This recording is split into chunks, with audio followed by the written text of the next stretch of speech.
Good morning and welcome to another virtual Sunday school lesson.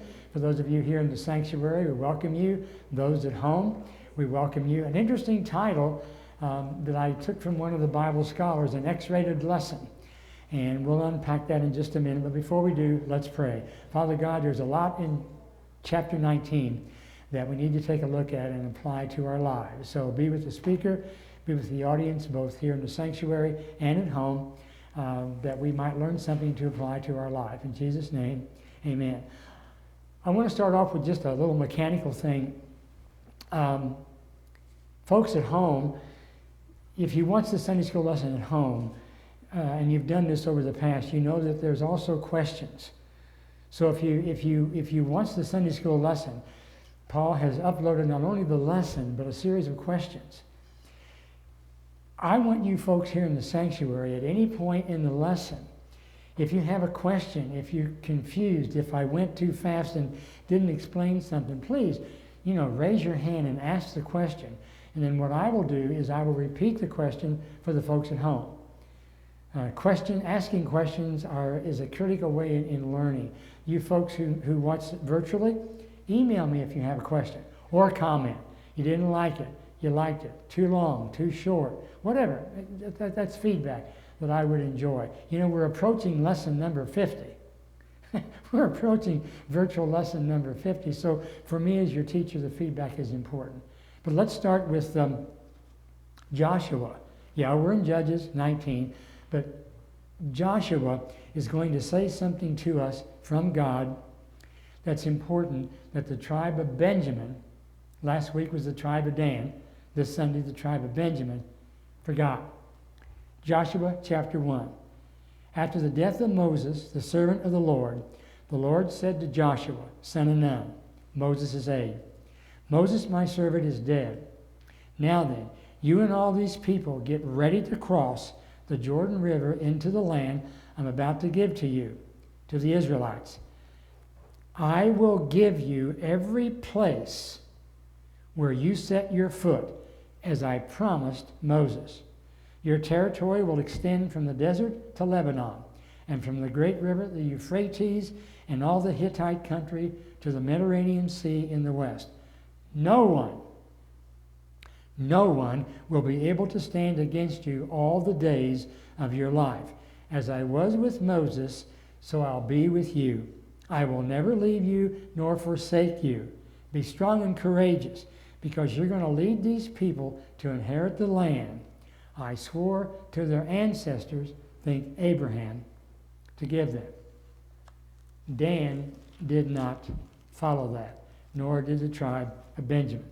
So, this is an X-rated lesson, the Levite and the concubine.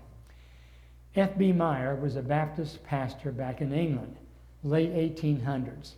He told his congregation, never read Judges chapter 19. Don't read. Now, can you imagine Randy getting up here and saying, okay, congregation, don't read Luke 1 or don't read John 3:16. And imagine, I don't know what you were told when you became a young convert, but I remember that we used to say, well, to the young converts, maybe you should start with the book of John, because that has a lot of the teachings of Jesus. Or start with the short book of Mark. That's a short New Testament. Start there. Can you imagine when we're done telling a new convert, why don't you read Judges 19? That would scare them. So here we're going to find out.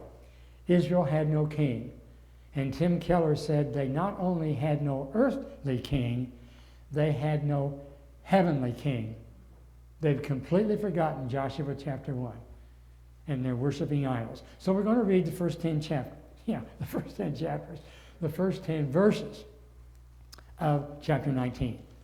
In those days, Israel had no king. Now, a Levite who lived in a remote area in the hill country of Ephraim took a concubine from Bethlehem in Judah. But she was unfaithful to him. Probably adultery. Probably. Okay? She left him, and she went back home to her parents in Bethlehem, Judah. After she had been there 4 months, her husband, so they're married, went to her to persuade her to return. He had with him his servant and 2 donkeys. She took him into her parents' home, and when her father saw him, he gladly welcomed him. His father-in-law, the woman's father, prevailed on him to stay. Typical Middle East hospitality. Please stay. So he remained with him for 3 days, eating and drinking and sleeping there. On the 4th day, they got up early, and he prepared to leave.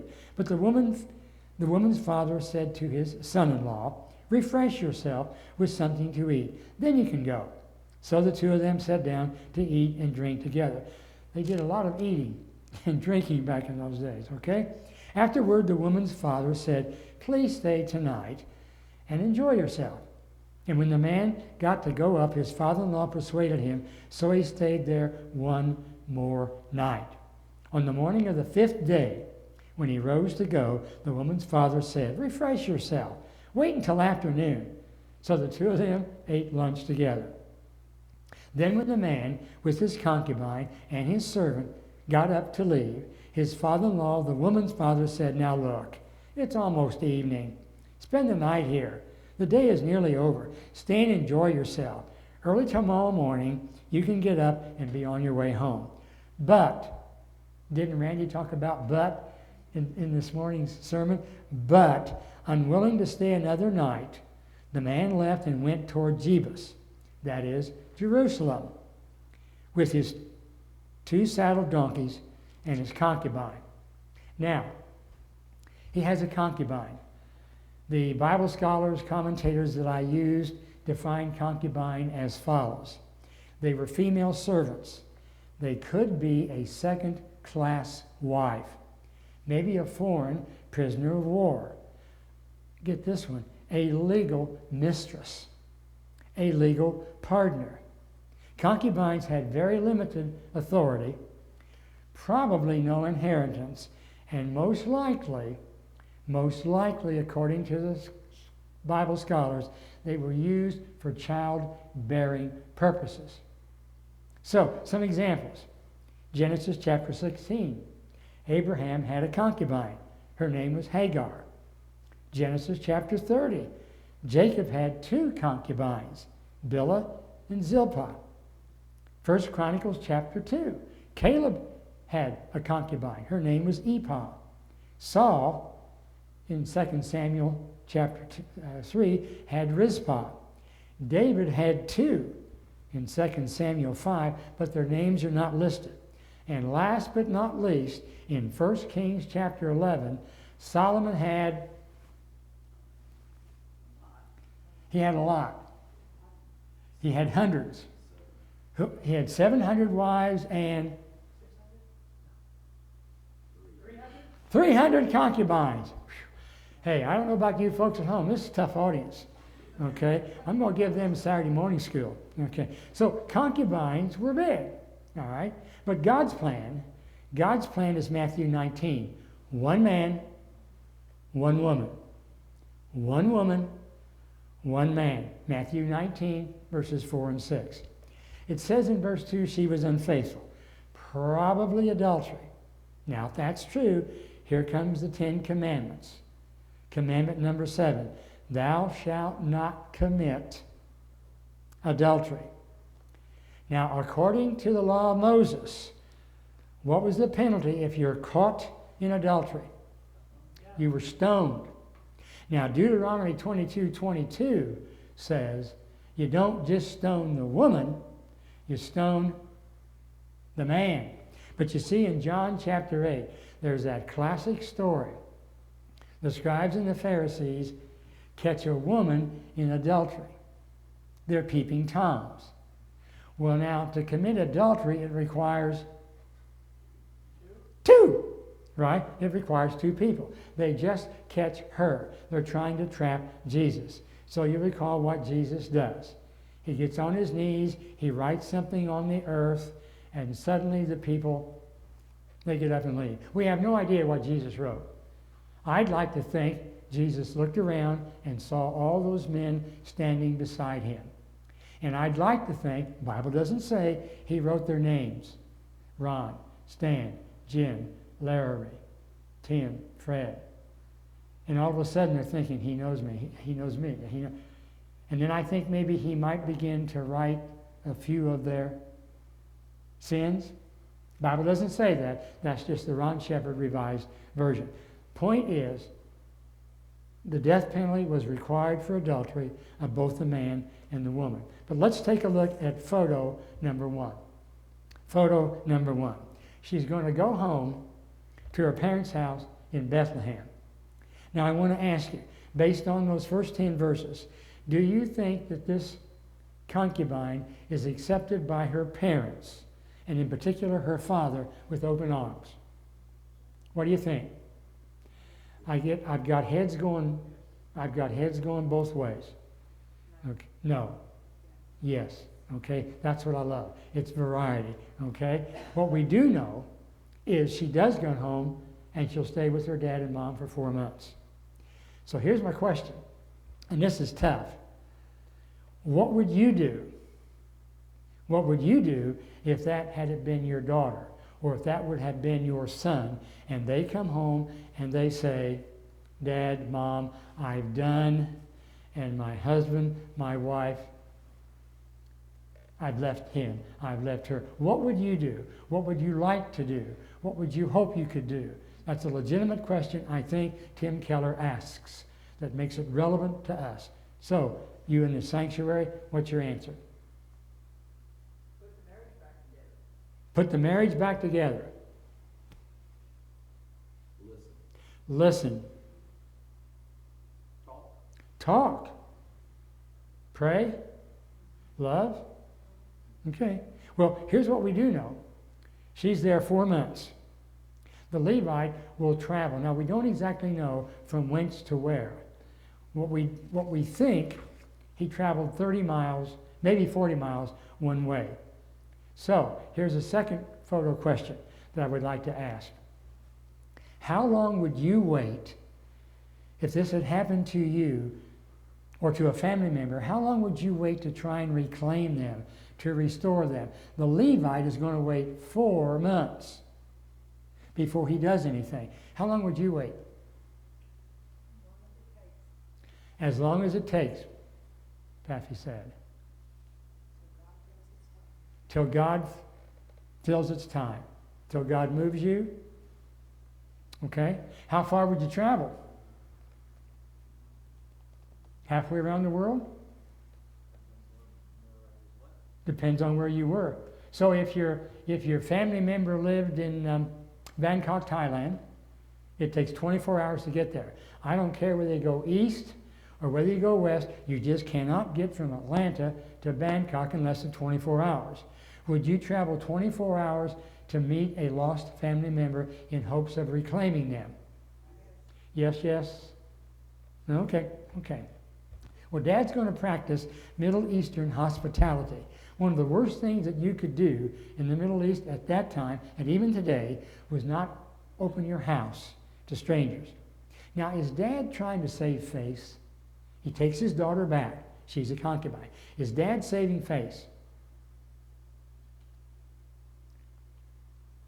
Well, since he did it 3 times, delayed it 3 times, it would seem to me like he wasn't really eager for her to leave. So maybe he wants her to stay with his son-in-law because he keeps saying, stay and eat, stay and eat, stay and drink, stay and drink. Not stay with the husband, stay with the family. Stay with the family. Okay, have the Levite move in. No? Yes? Maybe he didn't. I was lucky. My father-in-law liked me. Took several years. Took several years for Lauren. It could be that he wanted to restore the marriage. He wanted to restore the family if he felt like she had. Yeah. When you your parents, you cleave unto your spouse. There you go. And again, if you liked those definitions of a concubine, she's a second-class citizen. She doesn't have all the full rights as the legitimate first wife by definition of a concubine. So maybe he is trying to patch the marriage. Maybe he is trying to restore it. You think the father-in-law is happy that the Levite has come to stay for a few days? He may just be trying to feel him out to see if it's sincere. Yeah, maybe he's trying to, Stan was saying, maybe he's trying to see if his son-in-law is sincere. If he keeps his daughter there, I think he's willing to do anything. 'Cause I think he's looking for somebody to take care of him and his wife there all day. Could very well be, yeah. Yeah, because maybe this concubine will give him children, grandchildren. All kinds of things are happening here. Is the family name important? Is the family name important? Now remember, family names go back to Jesus' first miracle. If any of you people have the DVD or you've uploaded the app, whatever you have to do to watch The Chosen, Margot and I have completed year 1, the 8 episodes. Man, I'll tell you, that marriage feast at Canaan, where Christ turns the water into wine, is awesome. But what really impacted me about that scene in The Chosen was Christ was partying. He was eating. He was dancing. He was playing with kids. He was talking with people. He was dancing in that Jewish circle. He was having fun. He was with family. Why did Jesus turn the water into wine? Because that family's reputation was at stake. So I'm kind of thinking, maybe, just maybe, that one of the many reasons why the father-in-law is asking the Levite to stay, he wants to protect his family name. And I could be wrong. I could be wrong. That's enough wine part of that hospitality deal every year. Yeah. I'd like to know how many quarts of Chardonnay they went through during those 5 days. In that brief 10 verses, is there any verse that jumps out to let you know the concubine is sorry? That she's repentant? Anything in those 10 verses? Pappy's shaking her head no. Does the concubine even say anything in those 10 verses? It's just the dad and the son-in-law, isn't it? So we don't know. We don't know if she's sorry. We don't know if she's critical. One thing we do know, leaving late in the afternoon is critical to this story. So they depart for Jebus, Jerusalem. So we're going to pull up photo number 3 and take a look at these Jebusites. Now the Jebusites occupied Jerusalem. That's why, depending on the Bible translation that you have in the Old Testament, it may use the word Jebus, instead of Jerusalem. Well, who are these Jebusites? Well, they're the family of Ham, Noah's son by way of his son Canaan. Or a simple way of putting it, Noah had a son whose name was Ham. Ham had a son whose name was Canaan. So if you're wondering where the Canaanites come from, they come from Ham. Where did Ham come from? He was one of the 3 sons of Noah. Do I need to go through that one more time? Okay. The bottom line is this: Jerusalem is not Jewish. Jerusalem is not Jewish. It's pagan. It's Jebusites. From the tribe of the Amorites. Too many ites. Let's move on. Okay. The Jebusites occupied the promised land when Abraham got there in Genesis chapter 15. They will fight against Moses. They will fight against Joshua. And if you go and read Samuel, they fight against David. In fact, the Jebusites are so bold later on in Samuel, they tell David, "You think you can take Jerusalem? Come on, man, bring it on." "Yeah, David, let's see what you got." And David says, "You're going to see what I got." And when you read Samuel, David will defeat the Jebusites. They are a constant thorn in the side of Israel. Now remember, this area that we're going into was occupied by the Benjamites, but they had not completely gotten rid of the Jebusites. So if you go to Genesis chapter 15, God told Abraham, and I repeat, I quote, "In the 4th generation, Abraham, your descendants will come back here, for the sins of the Amorites have not reached its full measure." Pagan sacrifices war against Israel. Now, depending on your commentary, a generation was either 400 or 430 years. So if you read Genesis 15, I would also recommend Exodus 12 and Exodus 6. There was 4 generations from Judah to Caleb and 4 generations from Levi to Moses. What are you seeing, Ron? In 400 years, the Jews are going to come to the Promised Land. And one of the clans that they're going to eradicate, hopefully, are the Jebusites. In Judges chapter 3, God is unhappy with the Jebusites and the Jews. Why? They're intermarrying.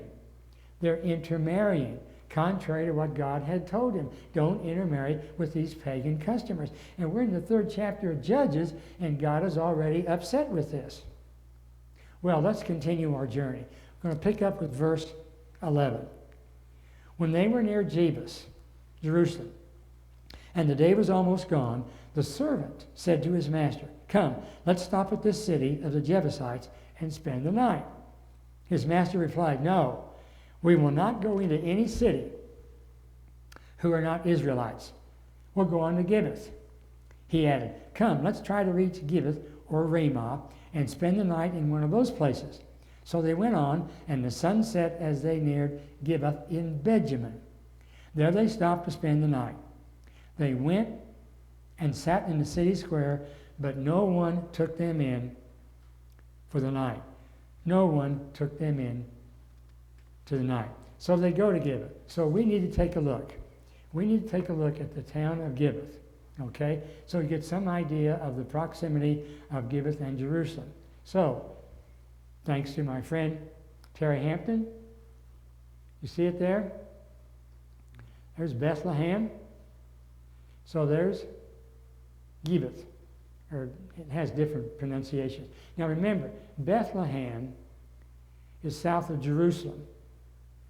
So Jerusalem would be somewhere in and around here. So this map doesn't gives you mileage. We're talking maybe 10, 15 miles from Gibeath as they walk. So they're going to be able to make it. They're going to be able to make it by nightfall. Is the point? They cannot stay in Jerusalem because of the Jebusites. Sunset, town square, Levite, concubine, servant, 2 donkeys. Need a place to stay. Benjamin is safe. We're good to go. Let's take a look at Benjamin. So we'll take a look now at photo number 5. We need to understand something about the tribe of Benjamin. He was Jacob's youngest son. And upon Jacob's deathbed, this is what he said about his son. "Benjamin is a ravenous wolf. In morning he devours prey, and at night he divides the spoils." And boy, how that's going to come out in this story and in the next chapter. Now, the Benjamites should have offered a fellow Jew hospitality. And here's why. So we're going to photo, it's up there, okay. Matthew Henry, who wrote the Bible commentary in the late 1600s, said this: "Benjamin should have offered those travelers a safe place to stay, for Benjamin was born on the road." Benjamin was born on the road. In Genesis 35, Jacob and a very pregnant Rachel and the entire tribe of Jacob is en route to Bethel. They're on a journey. They're on the road. Rachel goes into labor. She gives birth to a son. Prior to dying, she names her son Ben-Oni, Benoni, Ben-Oni. Then she dies. Jacob then changes the name to Benjamin. Where was Benjamin born? On the road. The Benjamites should have known that story and should have known here's a fellow Jew who's on the road. We should offer them hospitality. But they don't. So we pick up in verse 16. And this is where you may want to put your blinders on. That evening an old man from the hill country of Ephraim, who was living in Gibeath, the inhabitants of the place were Benjamites, came in from his work in the fields. So I guess maybe he was a farmer. Okay? He says, what are you doing here? Where'd you come from? Verse 18, the Levite answers, "We're on our way from Bethlehem in Judah to a remote area in the hill country of Ephraim where I live. I have been to Bethlehem in Judah, and now I'm going to the house of the Lord. Shiloh, Shiloh, Shiloh." He wants to go to Shiloh to worship. No one has taken me in for the night. Notice the pronoun. Nobody has taken me in. What maybe should he have said? Nobody have taken us plus my 2 donkeys. Okay? We have both straw and fodder for our donkeys, and bread and wine for ourselves, your servants. Me, the woman, and the young man with us. We don't need anything. Yeah, you do, bro. You need shelter. Well, you're welcome at my house, the old man said. Let me supply whatever you need. Only don't spend the night in the square. So he took him into his house and fed his donkeys. And after they had washed their feet, Middle East hospitality, they had something to eat and drink. While they were enjoying themselves, some of the wicked men of the city surrounded the house. Pounding on the door, they shouted to the old man who owned the house, "Bring out that man who came in. We want to have sex with him. Bring him out. We want to have sex with him." Now we're going to go to photo number 7. Photo number 7. I took several of the commentators and I tried to copy the words that they used to describe those men. So these words are coming from Bible commentaries. These men were wicked, filthy, abominable, worthless, sexual perverts. Is that clear? The English Standard Version Bible commentary says they were the sons of Baal, or the sons of Satan. In other words, in one word, how would you describe these men pounding on the door? Evil. They were evil. Deplorable. Okay. Well, let's continue on our X-rated journey. Okay, verse 23. The owner of the house went outside and said to them, "No, no, no, my friends." Friends like that, who needs enemies? "Don't be so foul. Since this man is my guest, don't do that outrageous thing. Look, this has got to boggle your mind. Here's my virgin daughter and his concubine. I'll bring them out to you right now, and you can use them and do anything you want to with them. But as for this man, don't do such an outrageous thing." But the men would not listen to him. So the man, the Levite, took his concubine and sent her outside to them, and they raped her and abused her throughout the night. And at dawn, they let her go. You're talking 10 hours, 8 to 10 hours, easily. At daybreak, the woman went back to the house where her master was staying, fell down at the door, and lay there until daylight. When her master got up, get that, don't let that pass you. While they're raping her and abusing her, the Levite is inside his bed, safe and sound asleep. Don't let those words pass by. He put his concubine outside and went to bed. Oh, when the master got up in the morning and opened the door of the house and stepped out to the concubine on his way, there lay his concubine, fallen in the doorway of the house with her hands on the threshold. Get up! Get up! Come on! Let's go! Come on, get up! But there was no answer. Then the man put her on his donkey and set out for home. When he reached home, he took a knife and cut up his concubine limb by limb into 12 parts and sent them into all the areas of Israel, the 12 tribes. Everyone who saw it was saying to one another, "Such a thing has never been seen or done, not since the day the Israelites came up out of Egypt. Just imagine, we must do something. Speak up." So let's take a look at this, okay? Is this scene, this will be photo number 8, reminiscent of Sodom and Gomorrah with Lot?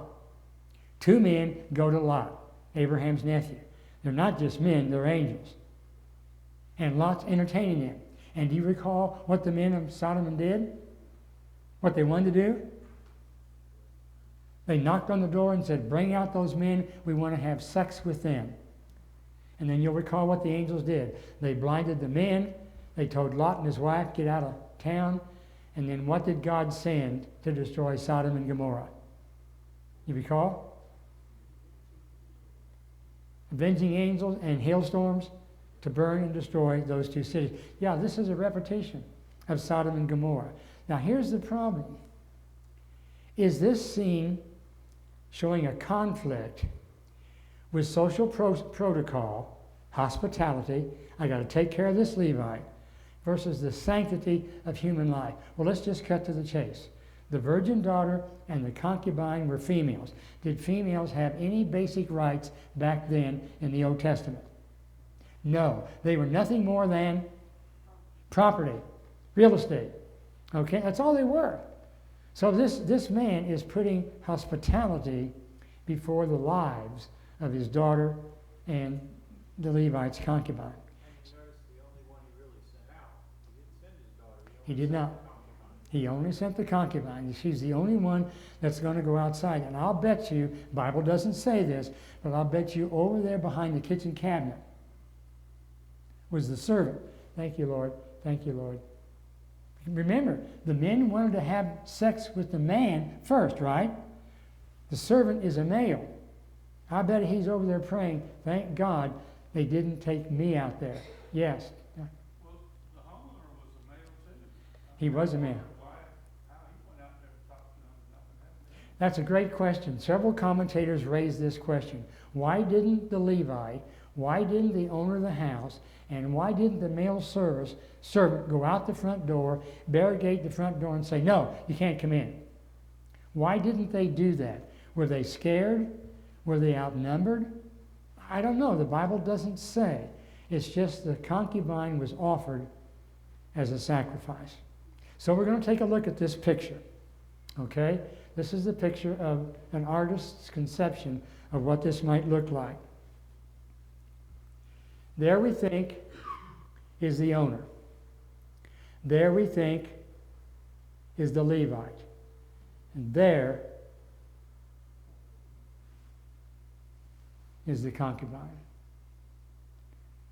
In Googling that, there were some pretty graphic pictures. So I tried to choose one that was black and white that I thought might be socially acceptable, because you can see now why some commentators call this an X-rated lesson. I have another name for it when we get to the conclosing. But get up, come on, get up, wake up. She's dead. She's dead. Adam Clarke was a British Methodist minister, late 1700s, 1800s, and here's what he said about these men. And I love the way the British spoke in those days. Here's what he says about those men. These men were rascals, miscreants of the deepest dye, worse than brutes, being compound of beasts, inseparably blended. And so I have to ask this question. In this town, with these people, with these men, is this a place where you would want to build a house, buy a house, get a job, and raise a family? No. So, 1949, Bing Crosby, Bob Crosby, Doris Day, Dennis Day, who used to be on the Jack Benny show, made famous this song. I love those dear hearts and gentle people who live in my hometown, because those dear hearts and gentle people will never ever let you down. They read the good book from Friday till Monday. That's how the weekend goes. I've got a dream house I'll build there one day with picket fence and rambling rose. There's a place I'd like to go, and it's back in old Gibbo, where your friendly neighbors smile and say hello, hello, hello. It's a pleasure and a treat to meander down the street. That's why I want the whole wide world to know. In case you didn't hear that, folks are leaving. I used to sing that song. Oh, that's okay. That's fine. But that doesn't describe that town, does it? Not in the least bit. Her master slept. They'll resume the journey. He'll take her body, cut it into 12 pieces, and probably will attach a letter. And he'll probably get 12 people to take 12 donkeys with a body part to the 12 tribes.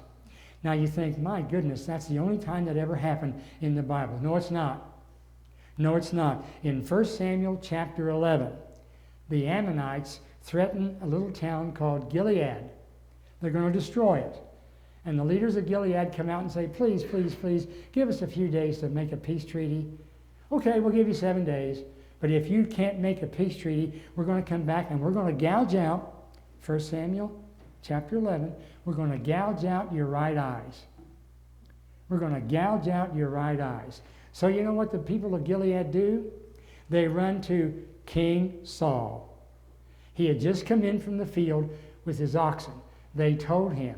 He takes the oxen and cuts them up into 12 pieces, sends a note to the 12 tribes, musters 300,000 troops, and destroys the Ammonites. Now, where do you think Saul learned the lesson about cutting up body parts? I think from this story. Now, to the Israelites' credit, in verse 30, it ends on a good note. They're appalled. They call a meeting, United Nations, a conference. They meet, they talk, they vote, they develop an action plan. And that action plan is the next chapter.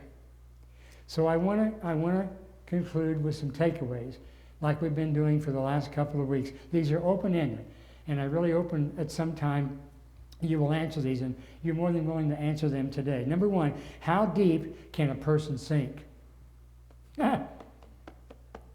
How deep can a nation sink?